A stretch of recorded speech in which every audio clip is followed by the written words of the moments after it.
আচ্ছা, যে এই অ্যাপসটা দিয়ে আইডি হচ্ছে সেই অ্যাপসটা এখানে দিয়ে দিচ্ছি। তো এখানে প্রথমে চলে আসবেন প্লে স্টোরে। তো প্লে স্টোরে আসার পরে এখানে লিখে সার্চ করবেন হচ্ছে হ্যারন্ড, ঠিক আছে। এখানে লিখে সার্চ করবেন হ্যারন্ড। এটা লিখে সার্চ করলে এরকম ব্রাউজারটা সর্বপ্রথম চলে আসবে উপরে। এটা হচ্ছে সেই ব্রাউজারটা। তারপরে এই ব্রাউজারটা ওপেন করবেন। তো তারপরে কীভাবে ফেসবুকটা উপরে নিয়ে যাবেন সেটা আমি ডেস্কটপে অথবা আপনার স্ক্রিনে নিয়ে যাবেন সেটা দেখিয়ে দিচ্ছি শর্টকাটভাবে। তো জাস্ট নট নাও করে দিলাম। তারপরে উপরে এখানে সার্চের এখানে জাস্ট লিখবেন ফেসবুক। আর তার আগে একটা কাজ করবেন, সেটা হচ্ছে সেটিংসে চলে আসবেন। সেটিংসে আসার পর নিচে চলে আসবেন। নিচে আসার পরে যে এগুলো আছে, যে পারমিশনগুলো আছে এখানে পেমেন্ট মেথড থেকে শুরু করে যে পারমিশনগুলো এগুলো হচ্ছে অফ করে দেবেন।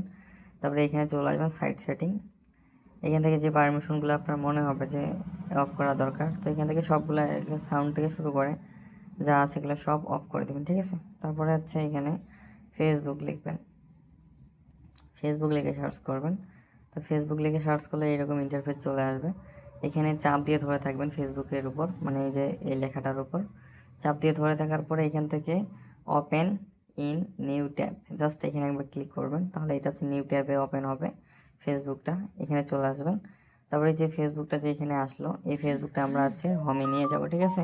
তো এখান থেকে জাস্ট থ্রি ডটে চাপ দেবো। দেওয়ার পর এখান থেকে আমরা হচ্ছে ইনস্টল অ্যাপ করে দিলে এখানে ইনস্টল। তো ইনস্টল করলে এটা কিন্তু আমাদের ডেস্কটপে চলে যাবে, ঠিক আছে।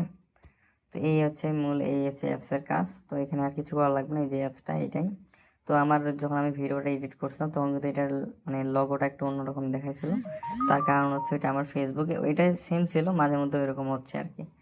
ডিলিট করার পর আবার যদি আপনি করেন তাহলে তখন দেখবেন যে অটোমেটিকলি এটা চেঞ্জ হয়ে গেছে। তো এটা কিন্তু সেম। তো এইভাবে এটাতে ঢুকবেন, ঢোকার পরে এখান থেকে আপনি আইডি খুলতে পারবেন, ঠিক আছে।